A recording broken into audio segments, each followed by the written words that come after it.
Hello everyone, welcome to Shashi cooking. ಇವತ್ತಿನ recipe breakfast. ಈಗ ಮಾಡೋ ವಿಧಾನ ನೋಡ್ಕೊಂಬಂದ್ಬಿಡೋಣ. ಫಸ್ಟಿಗೆ ನಾನು ಸಣ್ಣ ಬೌಲಿ ಅವಲಕ್ಕಿ ತೊಗೊಂಡೇನಿ ನೋಡ್ರಿ. ಆ ಅವಲಕ್ಕಿ ದಪ್ಪನ ಅವಲಕ್ಕಿ ನಾವೀಗ ತ್ವಯಿಸೆ ಹಚ್ಚಿ ಒಗ್ಗರಣೆ ಹಚ್ತೇವಲ್ಲ ಆ ಅವಲಕ್ಕಿ. ಅದ್ರೊಳಗೆ ಧೂಳದು ಇರ್ತೈತಿ, ಸಾಣಿಸ್ಕೊಂಡು ತೊಗೊಂಡು ಬಂದೀನಿ ನಾನು. 2 ಸತಿ ನೀರು ಹಾಕಿ ತೊಳ್ಕೊಂಬಿಡ್ತೇನೆ ನೋಡ್ರಿ. ಈ ರೀತಿ ಕೈ ಹಚ್ಚಿ ತೊಳ್ಕೊರಿ. 2 ಸತಿ ನೀರು ಹಾಕಿ ತೊಳೆದು ಆಮ್ಯಾಗ ಬಸ್ಕೊಂಡು ಬಂದೀನಿ. ಈಗ ಅವಲಕ್ಕಿ ಮುಳುಗೋಷ್ಟು ನೀರು ಹಾಕಿ ಇಟ್ಕೊತೇನೆ ನೋಡ್ರಿ. ಅವಲಕ್ಕಿನ ಪೂರ್ತಿ ಅವಲಕ್ಕಿ ಎಲ್ಲ ಮುಳುಗ್ಬೇಕ್ರಿ. ಅಲ್ಲಿವರೆಗೂ ನೀರು ಹಾಕ್ರಿ. ಅದಕ್ಕೆ ಅಂದ್ರೆ ನಮ್ಗೆ ಸಾಫ್ಟಾಗಿ ಮೆತ್ತಗಾಗ್ಬೇಕು ನೋಡ್ರಿ ಅವಲಕ್ಕಿ. ಅದಕ್ಕೆ ಜಾಸ್ತಿ ನೀರು ಹಾಕತ್ತೇನೆ ನಾನು. ಈಗ ಅವಲಕ್ಕಿನ ನೆನೆಯಾಕ ಸೈಡ್ ಇಟ್ಕೊಂಡ್ಬಿಡೋಣ. ಒಂದು ಮಿಕ್ಸಿ ಜಾರ್ ತೊಗೊಂಡಿನಿ ನೋಡ್ರಿ ಸಣ್ಣದ. ಅದಕ್ಕೆ ಒಂದು 5-6 ಮೆಣ್ಸಿನ್ಕಾಯಿ ಹಾಕೊಂಡೇನಿ ಹಸಿದ. ಆಮೇಲೆ ಸಣ್ಣದೊಂದು ಬೆಳ್ಳುಳ್ಳಿ ಗಡ್ಡಿ ಹಾಕ್ಕೊಂಡೇನಿ. ಒಂದು ಅರ್ಧ ಇಂಚಷ್ಟು ಶುಂಠಿ ಹಾಕೋರಿ. ಒಂದು ಅರ್ಧ ಸ್ಪೂನಷ್ಟು ಜೀರಿಗೆ ಹಾಕೋರಿ. ಈಗ ಅದನ್ನು ತರಿಯಾಗಿ ರುಬ್ಕೊಂಬರ್ತೀನಿ ನೋಡ್ರಿ. ನೀರು ಹಾಕೋದೇನು ಬೇಡ್ರಿ, ಹಂಗೆ ತರಿಯಾಗಿ ರುಬ್ಕೊಂಬರ್ರಿ. ಈಗ ಇದನ್ನು ಸೈಡ್ ಇಟ್ಕೋತೀನಿ. ಅವಲಕ್ಕಿ ನೆಂದಿರ್ತಾವಲ್ಲ ಅದನ್ನು ತೊಗೋತೀನಿ ನೋಡ್ರಿ. ಪೂರ ಈ ನೀರೆಲ್ಲ ಹೀರಿ ಪೂರ ಸಾಫ್ಟಾಗಿ ನೆಂದೈತ್ರಿ ಅವಲಕ್ಕಿ. ಈಗ ಇದನ್ನು ಈ ರೀತಿ ಕೈಲೇ ಮ್ಯಾಶ್ ಮಾಡ್ಕೊಂಬಿಡೋಣ್ರಿ. ಪೂರ್ತಿ ಹಿಟ್ಟಾದಂಗೆ ಆಗ್ಬೇಕು ನೋಡ್ರಿ ನಮಗಿದು. ನೋಡ್ರಿ ಈ ರೀತಿ ಮಾಡ್ಕೋಬೇಕು. ಪೂರ್ತಿ ಹಿಟ್ಟಾದಂಗೆ ಮ್ಯಾಶ್ ಪೂರ ಕೈಲೇನ ಮ್ಯಾಶ್ ಮಾಡ್ಕೊರಿ. ಮತ್ತೇನು ಮಿಕ್ಸಿ ಜಾರಗದು ಹಾಕಿ ರುಬ್ಬಾಕೋದು ಹೋಗ್ಬೇಡ್ರಿ, ಅದು ಟೇಸ್ಟ್ ಚಲೋ ಆಗೋಂಗಿಲ್ಲ. ಈಗ ಇದಕ್ಕೆ ನಾನು ಒಂದು ಸಣ್ಣ ಬೌಲಲ್ಲಿ ನಾನು ಜೋಳದ ಹಿಟ್ಟು ತೊಗೊಂಡೇನಿ ನೋಡ್ರಿ. ಇದು ಗೋಧಿ ಹಿಟ್ಟಲ್ಲ, ಅಕ್ಕಿ ಹಿಟ್ಟಲ್ಲ, ಬರೀ ಜೋಳದ ಹಿಟ್ಟು ಅಷ್ಟೇ ತೊಗೊಂಡೇನಿ ನಾನು. ಒಂದು ಸಣ್ಣ ಬೌಲಲ್ಲಿ ಜಾಸ್ತಿ ಹಿಟ್ಟು ಹಾಕ್ಬಾರ್ದ್ರಿ, ಅದು ಸ್ವಲ್ಪ ಹಾಕ್ಬೇಕು ಹಿಟ್ಟು. ನಾನು ಸಬ್ಬಸ್ಗಿನ ಸಣ್ಣ ಕಟ್ ಮಾಡಿ ಇಟ್ಕೊಂಡೀನಿ, ಅದನ್ನು ಹಾಕ್ಕೊಂಡೀನಿ. ನೀವು ಸಬ್ಬಸ್ಗಿ ಬೇಡಂದ್ರೆ ಪಾಲಕ್ ಸೊಪ್ಪು ಅಥವಾ ಮೆಂತ್ಯ ಸೊಪ್ಪಾದರೂ ಹಾಕ್ಕೋಬೋದ್ರಿ. ಸಣ್ಣ ಉಳ್ಳಾಗಡ್ಡಿ ಹಾಕ್ಕೊಂಡೀನಿ ಒಂದು ಸಣ್ಣದು ಹೆಚ್ಚಿ. ಆಮೇಲೆ ರುಚಿಗೆ ತಕ್ಕಷ್ಟು ಉಪ್ಪು ಹಾಕೋರಿ. ಒಂದು ಅರ್ಧ ಸ್ಪೂನ್ ಗರಂ ಮಸಾಲೆ, ಒಂದು ಅರ್ಧ ಸ್ಪೂನು ಧನಿಯಾ ಮಸಾಲೆ ಹಾಕೋರಿ. ಮತ್ತು ಚಿಲ್ಲಿ ಫ್ಲೇಕ್ಸ್ ಹಾಕೋತೇನೆ ನೋಡ್ರಿ ನಾನು, ಕಲರ್ಫುಲ್ಗೋಸ್ಕರ.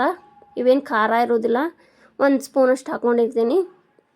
ಈಗ ನಾವು ಹಸಿ ಖಾರ ರುಬ್ಕೊಂಡು ಇಟ್ಕೊಂಡಿದ್ವಲ್ಲ ಆಗಲೇ, ಅದನ್ನು ಹಾಕೋತೇನೆ ನೋಡ್ರಿ.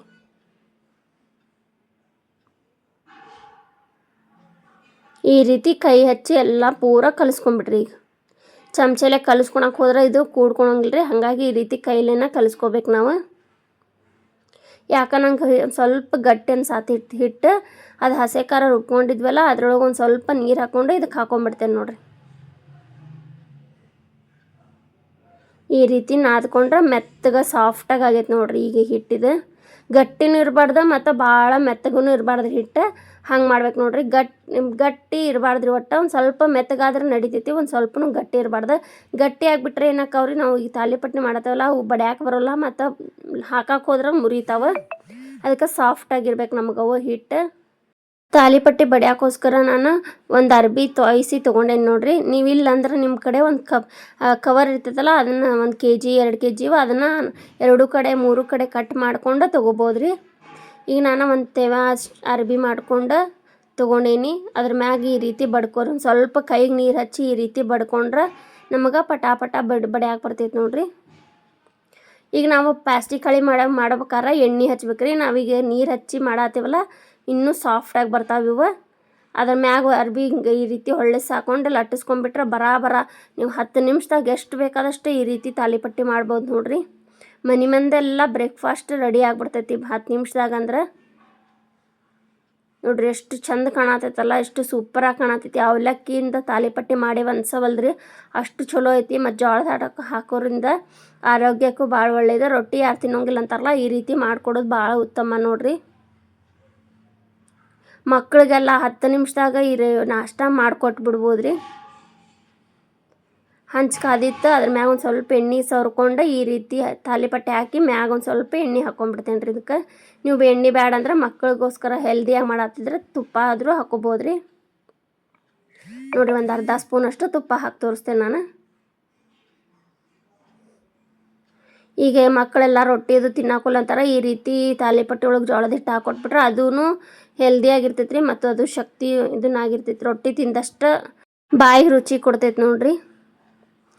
ಆ ಕಡೆ ಈ ಕಡೆ ಒಂದು 2-3 ಸತಿ ಈ ರೀತಿ ಎಣ್ಣೆ ತುಪ್ಪ ಹಾಕ್ಕೊಂಡು ಬೇಯಿಸ್ಕೋಬೇಕ್ರಿ. ಮೀಡಿಯಮ್ ಉರಿ ಒಳಗೆ ಇಟ್ಕೊಂಡು. ಅಂದ್ರೆ ಎಲ್ಲ ಅವಲಕ್ಕಿ ಹಿಟ್ಟೆಲ್ಲ ಉಳ್ಳಾಗಡ್ಡಿ ಎಲ್ಲ ಚಲೋ ಹೊತ್ತಂಗೆ ಬೇಯ್ತಾವೆ. ನೀವು ಇದಕ್ಕೆ ಕ್ಯಾರೆಟ್, ಮೂಲಂಗಿ, ಸಬ್ಬಸ್ಗಿ ಮತ್ತು ಇದನ್ನು ಮೆಂತ್ಯ ಸೊಪ್ಪು, ಪಾಲಕ್ ಯಾವ್ದು ಬೇಕಾದ್ರೆ ಹಾಕ್ಕೊಂಡು ಮಾಡ್ಕೋಬೋದ್ರಿ. ಅಷ್ಟು ರುಚಿಯಾಗಿರ್ತೈತಿ. ನಾವು ಇದಿಷ್ಟು ಹಾಕಿ ಮಾಡಿ ತೋರಿಸೇನು ನೋಡಿ ನಿಮಗೆ. ನೋಡಿರಿ ಯಾರು ರೊಟ್ಟಿ ತಿನ್ನೋಂಗಿಲ್ಲ ಅಂತಾರಲ್ಲ ಆದರೂ ಜೋಳದ ಹಿಟ್ಟು ಹಾಕಿ ಅವಲಕ್ಕಿ ಹಾಕಿ ಈ ರೀತಿ ತಾಲಿಪಟ್ಟಿ ಮಾಡಿಕೊಡ್ರಿ. ಭಾಳ ರುಚಿಯಾಗಿರ್ತಾವೆ. ಒಂದು ತಿನ್ನೋರು ಇನ್ನೂ ಒಂದು ಐತನ ಅಂತ ಕೇಳ್ತಾರೆ, ಅಷ್ಟು ರುಚಿಯಾಗದಾವೆ ಮತ್ತು ಬಾಯಿ ಒಳಗೂ ಅಷ್ಟು ಹಗುರವಾಗದಾವೆ. ವಯಸ್ಸಾದ್ರೆ ಹಲ್ಲಿಲ್ಲಾರ್ದರಿಂದ ಸಣ್ಣ ಮಕ್ಕಳವರೆಗೂ ಇಷ್ಟಪಟ್ಟು ತಿಂತಾರೆ ನೋಡಿರಿ, ಅಷ್ಟು ಮೆತ್ತಗದಾವೆ. ಯಾರೆಲ್ಲ ಶಶಿ ಕುಕಿಂಗ್ ಸಬ್ಸ್ಕ್ರೈಬ್ ಮಾಡಲ್ಲ ಪ್ಲೀಸ್ ಎಲ್ಲರೂ ಸಬ್ಸ್ಕ್ರೈಬ್ ಮಾಡಿರಿ. ಅದ್ರ ಬಾಜುಕ್ ಬೆಲ್ನ ಕರ್ತಿತ್ತು, ಅದನ್ನು ಒತ್ತಿದ್ರೆ ನಾವು ವಿಡಿಯೋ ಮಾಡಿದ್ದು ಫಸ್ಟ್ ನೀವು ನೋಡ್ಬೋದು ನೋಡಿರಿ. ಮತ್ತು ಕಮೆಂಟ್ ಶೇರ್ ಲೈಕ್ ಮಾಡೋದು ಮಾತ್ರ ಮರಿಬೇಡ್ರಿ. ನೀವು ಯಾವ ಊರಿಂದ ಮತ್ತು ಯಾವ ಟಿ ವಿ ಟ್ಯಾಬು ಮೊಬೈಲ್ ಇದು ಯಾವ್ದ್ರಾಗಿಂದ ನೋಡತ್ತೀರ ಅನ್ನೋದು ಕಮೆಂಟ್ ಮಾಡಿರಿ. ನೀವು ಕಮೆಂಟ್ ಮಾಡಿದಷ್ಟು ನಾವು ಇನ್ನೂ ವಿಡಿಯೋ ಮಾಡೋಕೆ ಪ್ರೋತ್ಸಾಹ ಸಿಗ್ತೈತೆ ರೀ. ನೋಡಿರಿ ಇದೇ ಥರ ನೀವು ಇವತ್ತು ಮಾಡ್ಕೊಂಡು ತಿಂದು ಒಂದು ಕಮೆಂಟ್ ಮಾಡಿ ಹೇಳ್ರಿ ಹೆಂಗಾಗವಂತ. ಅವಲಕ್ಕಿ ಜೋಳದ ಹಿಟ್ಟಿಂದ ನಾನು ಇವತ್ತು ಸೂಪರಾಗಿ ಸಾಫ್ಟಾಗಿ ತಾಲಿಪಟ್ಟಿ ಮಾಡಿ ತೋರಿಸಿದೆ ನಿಮಗೆ. ಇನ್ಯಾವ್ದಾರ ಬೇಕಂದ್ರೆ ನೀವು ಒಂದು ಕಮೆಂಟ್ ಮಾಡಿ ಹೇಳ್ರಿ, ಈ ಥರ ಮಾಡಂತೇಳಿ ಮಾಡಿ ತೋರಿಸ್ತೀನಿ. ಬೆಣ್ಣೆ ತುಪ್ಪ ಮೊಸರು ಚಟ್ನಿ ಯಾವುದಾದ್ರೂ ಹಚ್ಕೊಂಡು ತಿನ್ಬೋದು ರೀ ಇದಕ್ಕೆ. ನೋಡಿರಿ ಎಷ್ಟು ಸಾಫ್ಟ್ ಆಗ್ಯಾವಲ್ಲ, ಮಸ್ತಾಗ್ಯಾವ. ಇದೇ ಥರ ವಿಡಿಯೋ ತೋರ್ಸೋಕೆ ಹೊಸ ವಿಡಿಯೋ ನೋಡೋಕೆ ಸಪೋರ್ಟ್ ಮಾಡಿರಿ. Thank you for watching. ಧನ್ಯವಾದಗಳು.